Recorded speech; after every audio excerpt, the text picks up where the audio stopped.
himself. Not a reflection, not a mirror image, but something darker, something he's been running from. And the thing he's running from, it's been protecting him the entire time. What if I told you the most terrifying part of yourself is also the part holding your greatest potential? Ichigo fears Hollow Ichigo, the violent, uncontrollable version of himself. This is the first thing we need to understand. Not that he dislikes him, not that he's cautious around him, but that he fears him. Because to acknowledge Hollow Ichigo is to acknowledge something about himself he cannot accept. Ichigo has spent his entire life understanding one thing about Hollows. They are evil. Inherently, fundamentally, without exception, they are evil. Hollows destroy, they consume, they attack everything they encounter. And now he's being told a part of him, a core part, not some distant corner, is a hollow. So what does that make him? If hollows are evil and he contains a hollow, then a part of him must be inherently evil. This is the contradiction he cannot hold. Hollow Ichigo does not antagonize Ichigo out of malice. Every attack is an interrogation. Every taunt picks out a flaw. Every moment of violence forces Ichigo to confront what he refuses to acknowledge. Hollow Ichigo protects Ichigo by any means necessary. When Ichigo is on the verge of death, when his resolve wavers, when he's too weak to fight, it is Hollow Ichigo that steps in. Not because he's kind, not because he cares in the conventional sense, because Ichigo's survival is his survival. Yet Ichigo sees him as a threat, some kind of proof that he's becoming what he fears most. Because accepting that protection means accepting that source. And what he is accepting is a bitter truth about himself he does not want to face. This highlights something in every reader, every watcher, anyone who's ever witnessed the dynamic between Ichigo and Hollow Ichigo. Most people misunderstand the different parts of themselves, especially the ones they reject. They think these parts are anomalies, mistakes, and things that shouldn't exist. But Hollow Ichigo isn't an invader. He isn't some external force that infected Ichigo. He is Ichigo, just a part of Ichigo that has been deemed unacceptable. Hollow Ichigo embodies everything Ichigo believes he shouldn't: aggression unrestrained, willing to destroy without hesitation. These qualities aren't inherently evil. It is Ichigo who thinks they are. They, in truth, are coherence, purpose, the willingness to act when action is necessary, without being paralyzed by moral perfectionism. Hollow Ichigo makes Ichigo more coherent, not by removing his morality, but removing his hesitation. The part of Ichigo that second guesses, that stops mid-swing because he fears what full commitment means. That's what Hollow Ichigo cuts through.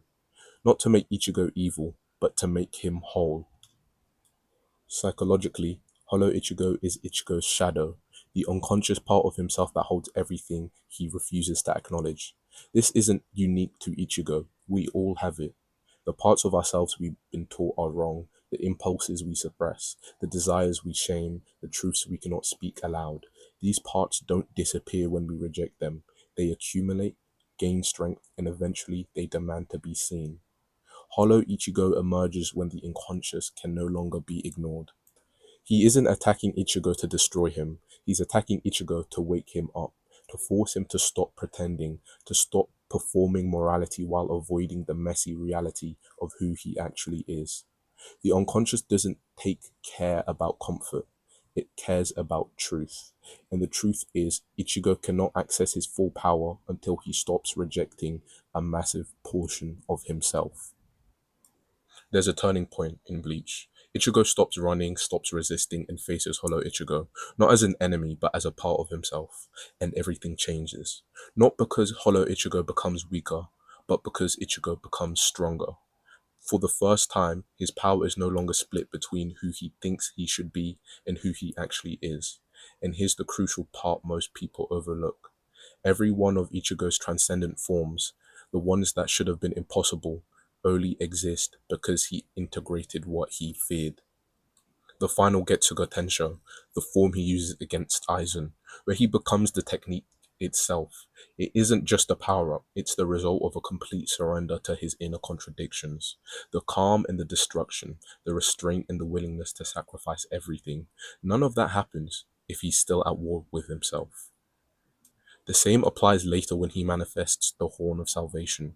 That form isn't a glitch in the system, it's the literal merger of his Shinigami, Quincy, and Hollow selves, a form that shouldn't coexist, a form that only someone who has accepted every corner of their shadow can wield.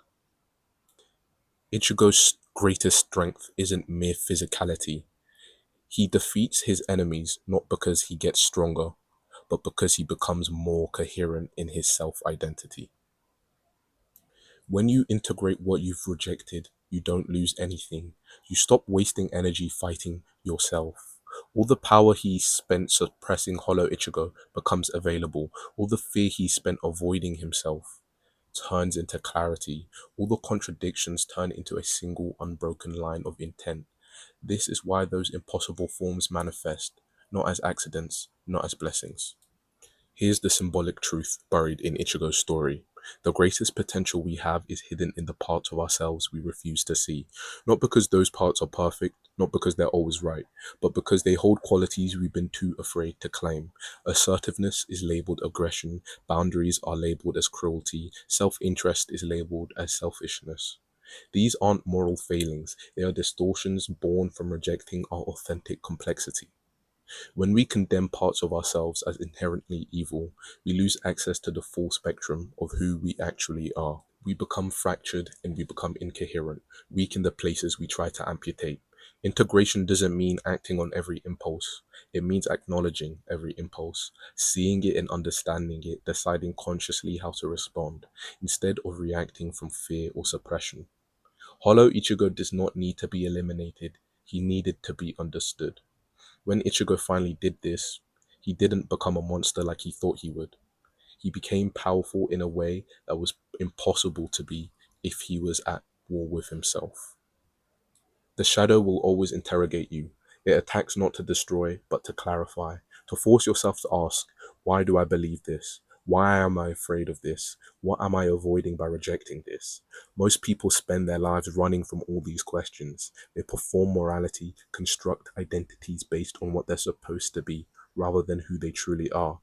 And they wonder why they feel weak, why they feel incomplete, and why they feel limited. It's because they are. The parts of yourself you reject don't disappear. They just operate outside your conscious control. There is nothing you can seek in the external world that will restore these qualities. Integration is what brings them back. Not to indulge them, but to see them clearly, to hold the contradiction, to accept that you are not one thing. You are many things, some of them which conflict. That isn't a problem to solve. That's the whole human condition. Ichigo's story is our story. We all have a hollow Ichigo, a part of ourselves deemed unacceptable, and we have a choice. We can suppress it, fight it, and pretend it doesn't exist, or we can turn and face it, ask what it's trying to protect, understand what it's trying to show us. The moment Ichigo accepts hollow Ichigo, he stops being divided. He becomes coherent, purposeful, powerful in a way he never was while at war with himself. That's what integration offers. Not perfection, not moral purity, but wholeness. And wholeness is where your full potential lives. I cannot leave you like this. I know what has to happen. I will rip out the root of your despair.